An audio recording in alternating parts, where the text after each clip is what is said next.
Alalay. Kain yan. Kunti-kunti lang kain yan. Kunti lang talaga.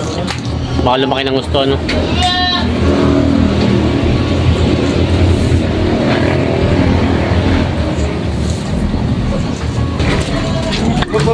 Hilig sa chicks eh.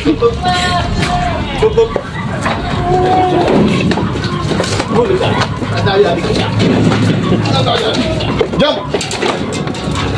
Ito pa na. Chick boy pala yung si Prime. Go! Iyo. Kaya ka tayo. Huli ka. Tira nyo. Yan. Tapos ito yung hagdan kinawa nila. Yan. Papalabasin pala ito mga ito. Ito pala yung sa labas lang ito mga ito. Yan. Yan. Yung mga duwiling, pambenta duwiling. Ito yung mga duwiling. Pag sinabing duwiling ay mga babae. Pag duwiling pa rin, babae. Babae. Mga bata pa.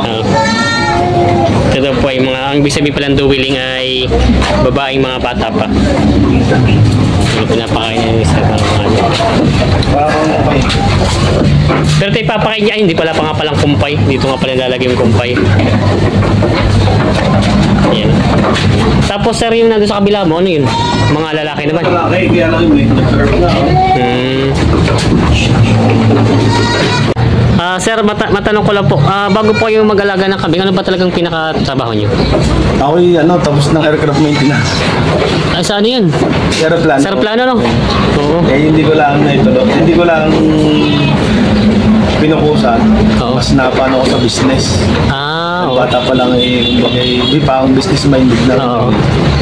Tapos nagtrabaho ako sa Philippine Airlines. Oo.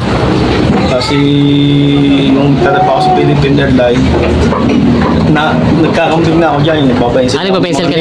Oo. Pag day off ko, nadyan ako sa kambing. Oo. Mas pinili kong dito na lang sa time sa kambing. Oo. Tapos yun, hanggang sa dire-diretso na. Oo, si Sir, isang taon na tayo dito. Si Sir, nabutan natin nga yan dyan. Nagmimili ng mga pangkatay. Sabi ni, mas ano ba, sa income niya, mas magaling naman yung sa aircraft. Oo. Hindi, malaking kita sa aircraft. Oo nga. Galimbawa Kasi magandang napasukan. Pero sa negosyo lang, may jackpot. May jackpot talaga. May doge. Oo. Talaga lang pagpapagudan. Yun, kailangan lang talaga. At talaga. huwag mo haluan ng masamang bisyo. Yun Gaya talaga. ng sugal, yan talaga. Kung may negosyo ka at nagsugal ka, walang mangyayari sa mga. Yun, hindi naman mapahay ni Sir. Kasi si Sir naman kumbaga, hindi naman tatagal ang negosyo. 7 taong ka na dito sa pagkakambing na ganito eh. Kung talagang matatalo ka dito, hindi matagalan tumigil. Hindi na ako nasuko. Yun talaga. May nataan din na hindi naman total indong. Nakita naman. Hindi yun nga lang magsasamahan. Oo, nasugal. Yun pala mapahay ni Sir. Yun pala si Sir eh. Tiwala lang sa sariling may mararating ka sa pinili mo. Yan. Hindi, ang gandahan dito, yun nga lang. Kasi wala kang amo. Oo, hawak mo yung oras mo. Hawak mo oras mo. Kahit anong gawin mo. Oo. Hawak mo, nasa sayo kung paano makikita. Oo.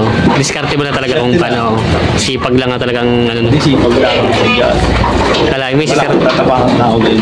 Si Sir Ikaw, I mean, aircraft pala ito.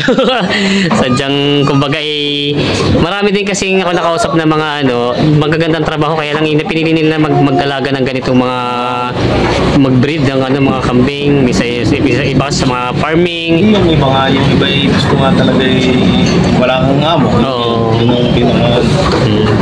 Kumbaga hinilig na rin Hilig din. Oo, hilig din talaga. Ang gusto mong ginagawa mo, kaya ka tumagal sa negosyo ko. Kung hindi ko naman ito gusto at talagang yung unang namatayan pala ako, talagang ginay. Suko na agad. Suko na agad ako, mag-a-approve na ako. Oo. Wala, mas hinilig ko ito. Yun pala. Iniwala ako na tatagumpay pa din. Yan, tunay. Bata pa naman. Oo. Yan si Sir. Kumbaga si Sir pala ay aircraft. Aircraft maintenance. Talaga yung mga kambing ni Sir.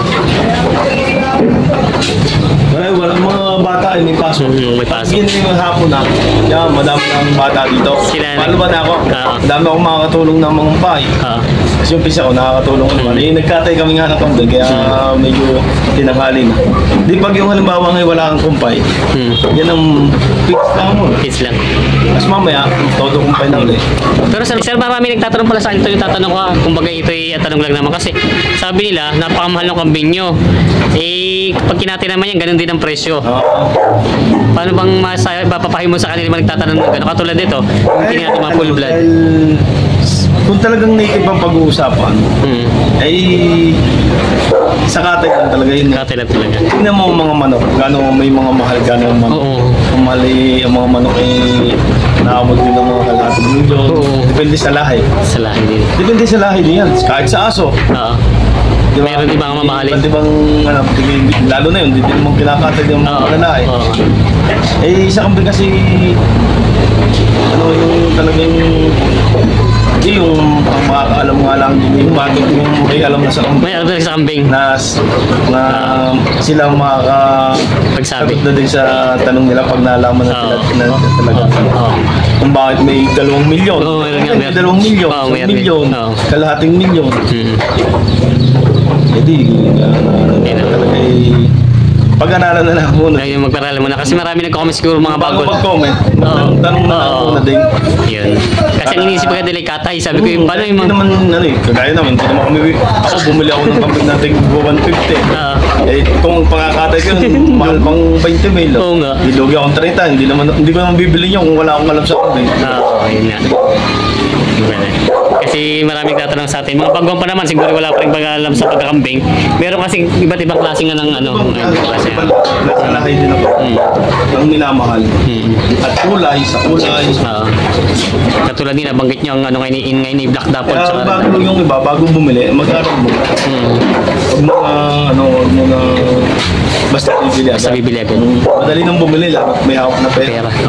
Tanong-tanong mo na sila bago para pag sa uli, sila magsisi. Na bakit yan nung nabili nila na ano. Dahil ang mga pa-insel naman, seller, wala mong masama dyan dahil hindi naman nila ipinipilit ang kambing sa buyer. Sige. Kaya ang buyer, dapat sila aralin muna nila ang kanilang bibili bago sila bumili sa amin. Kung bakit kilalanin muna nila yung itsura ng kambing kasi meron din. Bago bumili, yung iba gaya lang magpa-farm din ako. Sayang din ang pera pag hindi nalagaan ng ayos.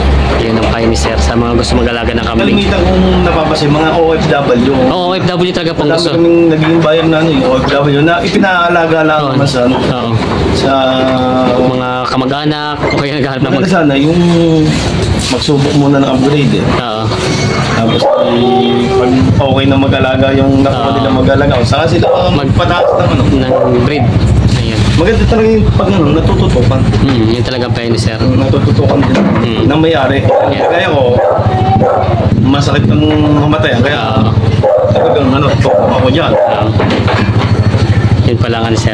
Kaya hindi mo maiwasan talaga yun. Kahit kami natututukan namin. Meron talaga buhay yan. Hindi na iwasan. Hindi mo masasabi yun Hindi mo kahit naman sa tao natutulog ka, nabagsakan ka.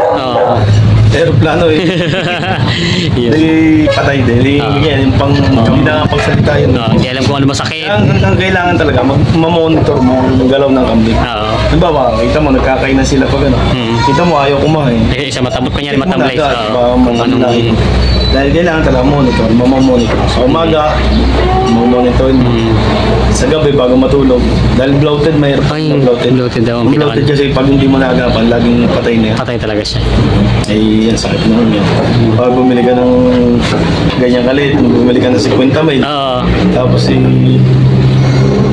pag pinakatay mo lang yung pag namatay pa yun, wala pa. Pagpatay na lilibing mo lang. Lilibing na lang.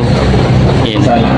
Kaya hindi biro dito. Pero ang mapapain ni Sir, talagang aaralin ay kikita ng maganda. Experience si Sir. Si Sir nga kayo kikita ng maganda. Kasi hindi naman tatagal siya, 7 taon na lang siya dito. Kumbaga, kumikita talaga si Sir. Aaralin talaga. Ang pain ni Sir, aaralin talaga yung pagkakambing. Yung katulad nito, ang dami na ni Sir. Dati pinunta natin dito ilan pa lang. Tapos kayo nakinuha ni Sir dati, parang ang yung mga dati mga redhead ano, yung mga traditional ngayon Mga puro traditional. Oo. Tapos yung mga napagpalahin ako di. Yan ang mga tapol na. Dapol, bower. Iba't iba na. Yun. Yes, sir. Ito yung ano, isang building ni Sir. Kaya tingnan natin yung kabilang building niya. Ito naman dito ay mga duwiling, mga babae naman ito. Ayan. Yes, ba? Oo. Ganda ng tindigan eh. Oh. Dapat pala itong nilaban mo dati, wala pa nga sa ito, no? Ayan. Dahil pa ito pagkain. Grabe yung pagkain.